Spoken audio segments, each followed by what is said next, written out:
कार्तिक पूर्णिमा 2021 आज से शुरू। जानिए स्नान, दान और पूजा का शुभ मुहूर्त। नमस्कार दोस्तों, आप सबका स्वागत है आपके अपने चैनल शिव शक्ति में। कार्तिक पूर्णिमा के दिन माँ लक्ष्मी जी की पूजा की जाती है। इस दिन गंगा स्नान, दीपदान और भगवान की आराधना करने का विशेष महत्व है। पूर्णिमा तिथि दोपहर 2:26 तक रहेगी।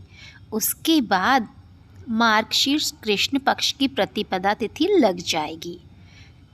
लिहाजा 19 नवंबर को स्नान दान की कार्तिक पूर्णिमा है। इस बार पूर्णिमा तिथि 2 दिनों की होने से पूर्णिमा का व्रत तो आज ही किया जा रहा है और शुक्रवार को स्नान दान किया जा रहा है। कार्तिक पूर्णिमा के दिन स्नान दान का बहुत ही महत्व होता है। साथ ही जब कार्तिक पूर्णिमा कृत्तिका नक्षत्र में युक्त होती है तो ये महाकार्तिकी पूर्णिमा कहलाती है और शास्त्रों में इसको बड़ा ही पुण्यकारी बताया गया है। संयोग की बात यह है कि इस बार कार्तिक पूर्णिमा के दिन कृत्तिका नक्षत्र भी है। कार्तिक पूर्णिमा को स्नान दान और हवन आदि का बहुत ही महत्व है। किसी तीर्थ स्थान पर स्नान करने से वर्ष भर तीर्थ स्थलों पर स्नान का फल मिलता है। साथ ही जो भी कुछ दान किया जाए उसका कई गुना लाभ मिलता है। वास्तव में कार्तिक मास की पूर्णिमा मनुष्य के अंदर छुपी बुराइयों को, अहंकारों को, काम, क्रोध, लोभ और मोह को दूर करने में सहायता करती है और जीवन में प्रसन्नता और पवित्रता का संचार करती है। पूरे साल भर में से कार्तिक पूर्णिमा को ही भगवान कार्तिकेय जी के ग्वालियर स्थित मंदिर के कपाट खुलते हैं और उनकी पूजा अर्चना की जाती है। बाकी साल भर मंदिर के कपाट बंद रहते हैं।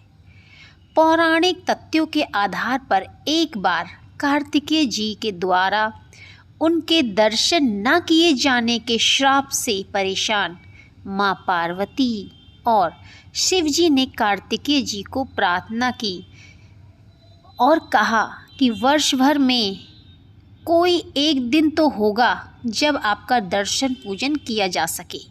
तब भगवान कार्तिकेय ने कार्तिक पूर्णिमा के दिन अपने दर्शन की बात कही। इसीलिए कार्तिक पूर्णिमा के दिन भगवान कार्तिकेय जी के दर्शन पूजन का इतना महत्व है। कार्तिक पूर्णिमा पूजा की विधि इस प्रकार है।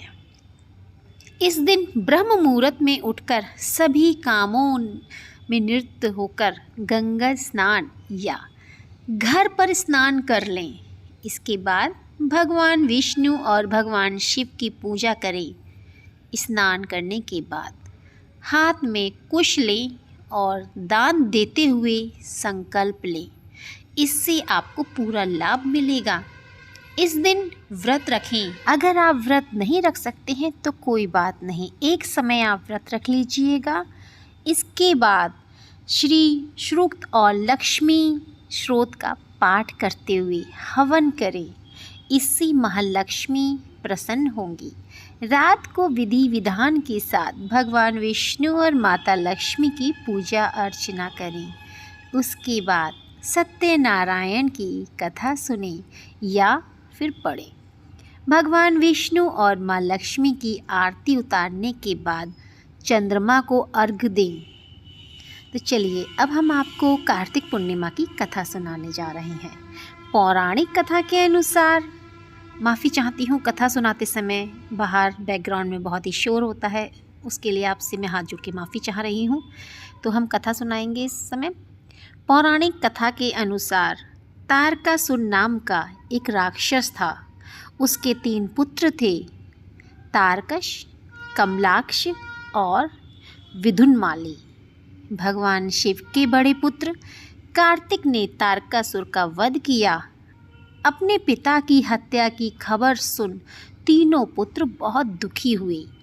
तीनों ने मिलकर ब्रह्मा जी से वरदान मांगा। ब्रह्मा जी ने तीनों की तपस्या से प्रसन्न हुए और उन्हें वरदान मांगने के लिए कहा। तीनों ने ब्रह्मा जी से अमर होने का वरदान मांग लिया, लेकिन ब्रह्मा जी ने उन्हें इसके अलावा कोई दूसरा वरदान मांगने को कहा। तीनों ने मिलकर फिर सोचा और इस बार ब्रह्मा जी से 3 अलग नगरों का निर्माण करवाने के लिए कहा, जिसमें सभी बैठकर सारी पृथ्वी और आकाश में घूमा जा सके। 1000 साल बाद जब हम मिलें और हम तीनों के नगर मिलकर एक हो जाएं, और जो देवता तीनों नगरों को एक ही बाण से नष्ट करने की क्षमता रखता हो, वही हमारी मृत्यु का कारण हो। ब्रह्मा जी ने उन्हें ये वरदान दे दिया। तीनों वरदान पाकर बहुत खुश हुए। ब्रह्मा जी के कहने पर मैदानव ने उनके लिए 3 नगरों का निर्माण किया। तारकश के लिए सोने का, कमला के लिए चांदी का और विदुनमाली के लिए लोहे का नगर बनवा दिया। तीनों ने मिलकर तीनों लोक पर अपना अधिकार जमा लिया। इंद्रदेव इन तीनों राक्षसों से भयभीत हुए और भगवान शंकर की शरण में गए। इंद्र की बात सुन भगवान शिव ने इन दानवों का नाश करने के लिए एक दिव्य रथ का निर्माण किया। इस दिव्य रथ की हर एक चीज़ देवताओं से बनी। चंद्रमा और सूर्य से पहिए, इंद्र, वरुण, यम और कुबेर रथ के 4 घोड़े बने। हिमालय धनुष बने और शेषनाग प्रत्यंचा बने। भगवान शिव खुद बाण बने और बाण की नोक बने अग्निदेव।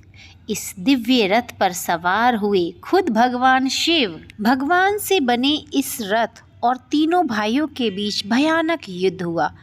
जैसे ही ये तीनों नगर एक सीध में आए, भगवान शिव ने बाण छोड़ तीनों का नाश कर दिया। इसी वध के बाद भगवान शिव को त्रिपुरारी भी कहा जाने लगा। यह वध कार्तिक मास की पूर्णिमा को हुआ, इसीलिए इस दिन को त्रिपुरी पूर्णिमा के नाम से भी जाना जाता है। उम्मीद है दोस्तों आज की वीडियो पसंद आई होगी। अगर पसंद आई हो तो लाइक, शेयर, कमेंट ज़रूर कीजिएगा। जय माता दी।